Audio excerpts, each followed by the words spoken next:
大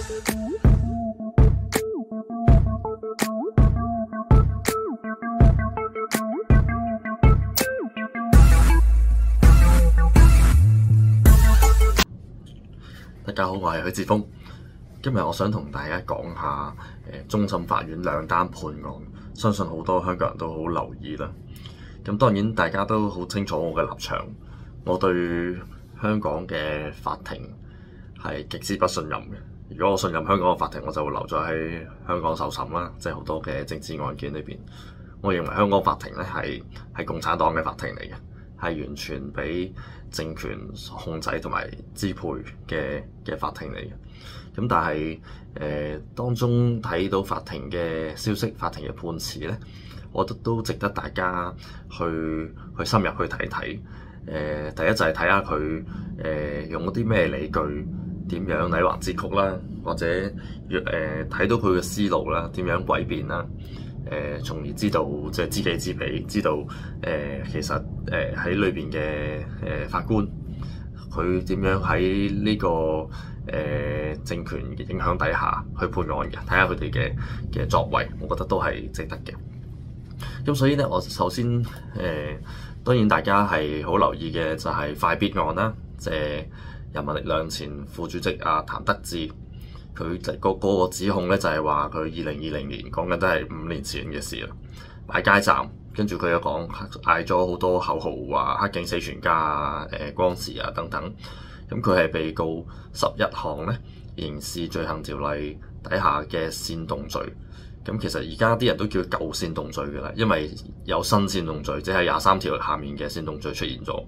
咁個刑罰係更加多㗎啦。咁佢嗰陣係舊煽動罪嚟嘅，咁但係佢嘅刑罰都唔少咧，因為佢好多11項控罪搭埋一齊。咁今次嘅判決咧，就當然好多香港人啦，包括我睇到快必自己啦，都打定輸數嘅。咁佢甚至話覺得預做書都要做，係因為呢個係上帝俾佢嘅十字架，佢要行埋呢條路，即係要對得住自己所信嘅價值。咁當然我非常之佩服佢啦。咁但係講翻個案件本身，個爭議點係第一就係佢發表呢啲嘅所謂嘅煽動嘅言論，當中使唔使係有煽動啲人用暴力嘅意圖咧？咁其實當我哋睇翻佢講嗰啲字眼啊等等言論咧，全部都唔涉及暴力嘅，唔係叫人哋即係揸刀揸槍啊，去用暴力推翻政權啊，完全唔係呢啲嘅。咁但係個控方就係話，喂，唔涉及暴力嘅話，其實都應該入罪嘅喎，喺呢條煽動罪下面，呢個係最大嘅爭議嚟嘅。咁所以我睇到個判詞裏邊咧，其實終審法院係考慮埋喺外國嘅自由世界或者係唔同地區嘅普通法嘅國家裏邊，關於呢個煽動罪使唔使涉及煽動暴力嘅意圖咧？其實國際上面普通法嘅發展都係講緊話唔需要嘅，都係話應該將佢同煽暴嘅意圖去切割，唔應該切割。因為應該採取對言論自由更加保障嘅標準，所以國際上普通法嘅發展咧，都係話個告得入煽動罪嘅門檻越嚟越高，係啦，因為要同煽動暴力有關先至可以入罪嘅。咁呢個係即使去到英國樞密院一個好重要嘅案例裏邊，關於先理達嘅一個案例裏邊，都已經有好大嘅討論同埋好大嘅結論。咁辯方都係攞住呢一點去一個好大嘅爭議啦。最後出嚟嘅終審法院嘅判案喺快必嘅案件，我哋睇到終審法院嘅立場就係話佢係斬釘截鐵，香港嘅刑事罪行條例底下煽動罪係唔需要參考呢啲普通法嘅案例嘅。佢就係話因為呢條快必被告嘅罪行咧，係香港嘅成文法裏邊嘅案例，係唔係普通法嘅控罪，所以就唔使考慮普通法啦。咁咧所以就判即係快必有入罪。其中一個論點簡單嚟講就係咁樣講啦。咁但係呢點好，我想俾大家留意就係其實終審法院係自己選擇咗，係唔參考世界各地發展咗幾十年嘅普通法嘅關於煽動罪嘅原則，唔將呢啲原則咧係呢一啲對人權保障、對自由更加保障嘅原則咧，佢唔採取，唔納入喺香港嘅法律裏邊。咁當然喺法律論據上面，佢可以咁做。佢係終審法院，佢有呢個演繹呢個法例，同埋選擇係咪採納其他普通法嘅國家嘅法例，佢可以咁做。咁所以我覺得呢個案件嘅其中一個標誌性嘅重要性咧，就係講緊香港嘅終審法院選擇咗同國際上面普通法原則去脫軌，同國際上面好多自由國家，即係包括加拿大、英國等等嘅好多嘅案例去脫軌，將香港嘅終審法院選擇同世界上面普通法嘅原則上面都講緊要更加高程度對言論自由嘅保障更加多嘅時候，呢個發展香港嘅終審法院咧係選擇同佢哋分道揚鑣，甚至背道而馳添。香港嘅終審法院咧係對言論自由採取一個更加嚴厲嘅限制嚟嘅。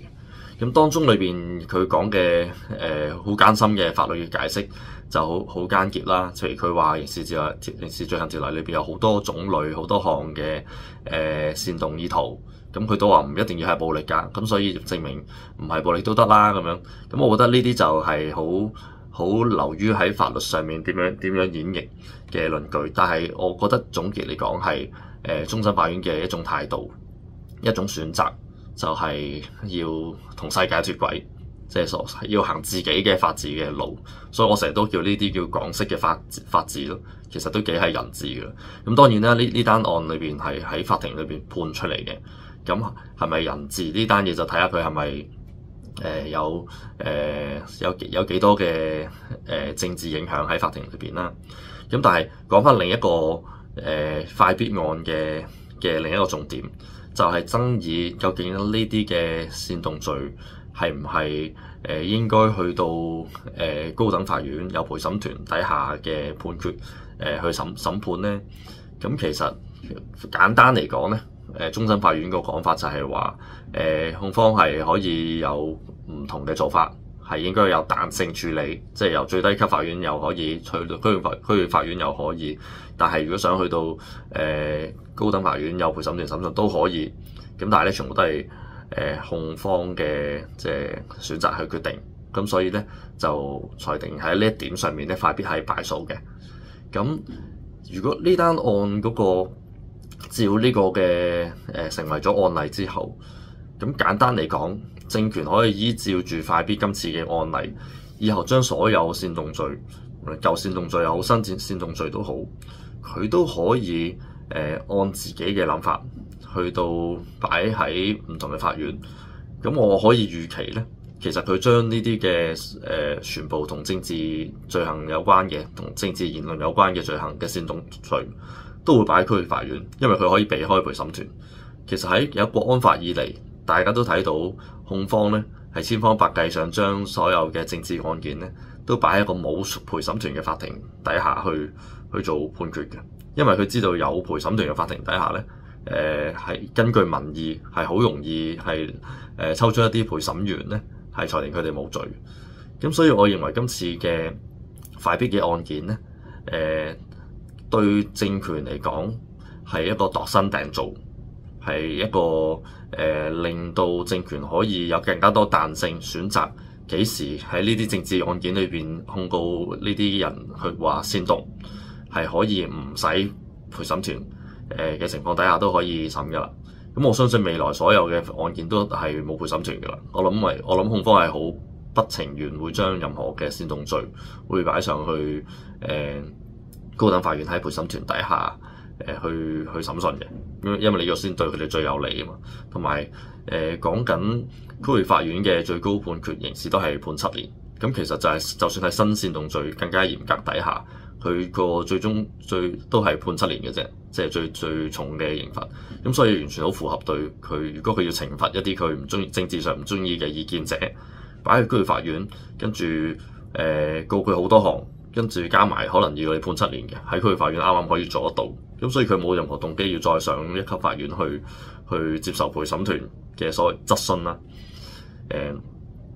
所以我覺得整體嚟講，快必嘅案件，第一就係俾政權中門大開嘅，喺日後所有嘅煽動罪，咁當然包括未審未判嗰啲立場新聞案等等，裏邊都要考慮翻呢個判決嘅話咧，考慮翻快必案嘅判決嘅話，咁個答案都寫在牆上啦。另外就係新嘅煽動罪，日後都好咧，佢亦都可以根據呢個參考今次嘅快必嘅案嘅判決，就話佢無論佢嘅言論係有冇煽動人哋使用暴力都好咧，就知其實都已經可以足夠入罪判係煽動罪㗎啦。咁所以所有嘢，我覺得快必案咧係一個中門大開，亦都係對政權度身訂造。咁所以呢個係喺香港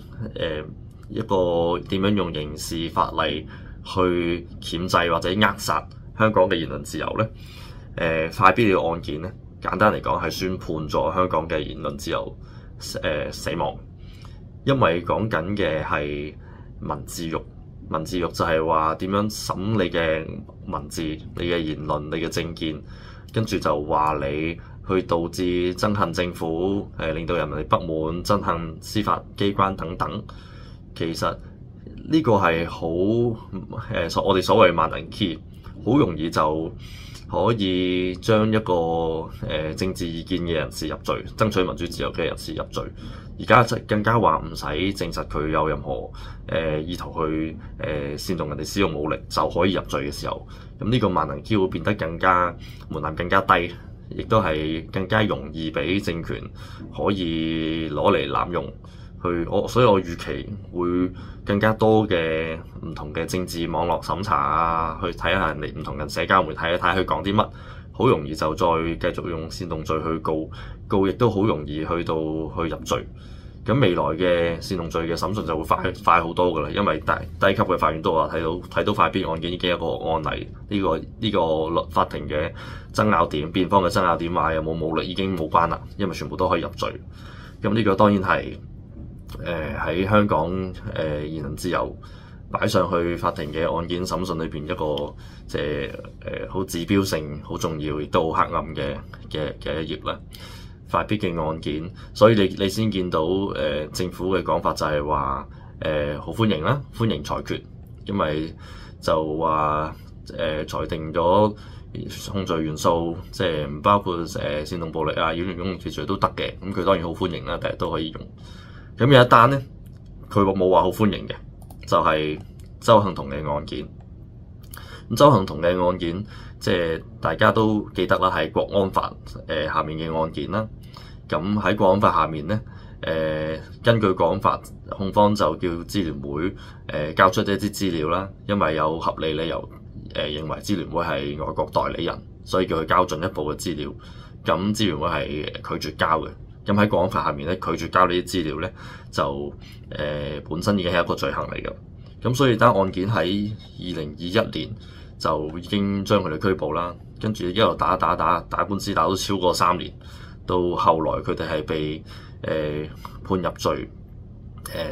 服刑咗，坐咗4個半月嘅，係啦。咁到近日咧，佢先至喺終審法院之後先話上訴得直，撤銷定罪同埋所有刑罰嘅。咁當然啦，喺表面睇嚟，呢一單係鄒幸彤嘅勝仗嚟嘅，爭取民主自由嘅人嘅打贏嘅一仗嚟嘅。咁我戥佢哋開心嘅。我見到喺呢個案件裏邊，特別係鄒幸彤啦，喺一個被囚禁嘅狀態底下，好高難度嘅情況底下都可以自辯，因為佢本身都係一個大律師啦，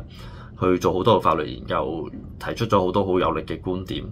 當中我好記得其實呢啲觀點係好令人勞累嘅，覺得，因為講緊個刑罰先至判，即係最後判4個半月啦。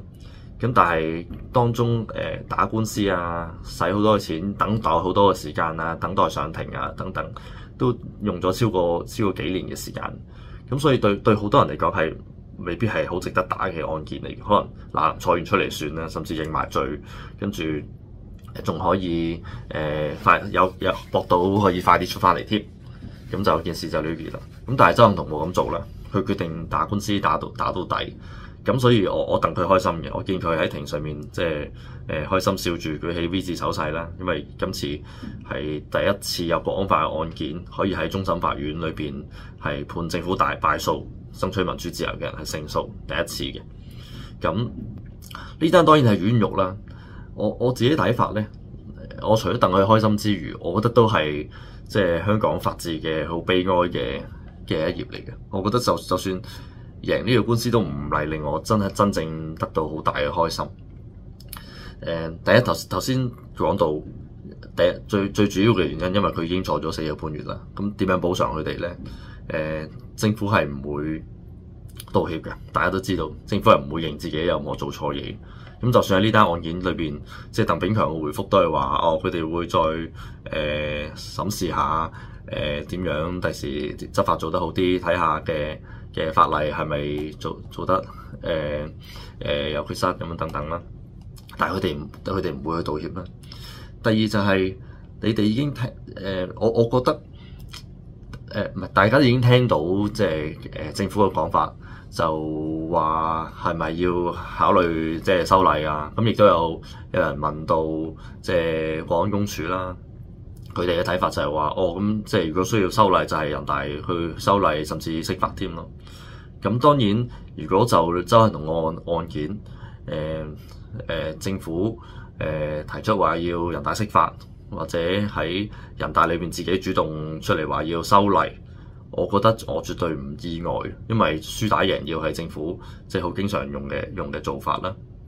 咁亦都有好多唔同嘅風聲講出嚟話我應該修例，等第日同樣案件出現嘅時候，咁就唔會再俾類似支聯會呢啲機構去打贏啦。咁我自己覺得，當然如果真係修例嘅話咧，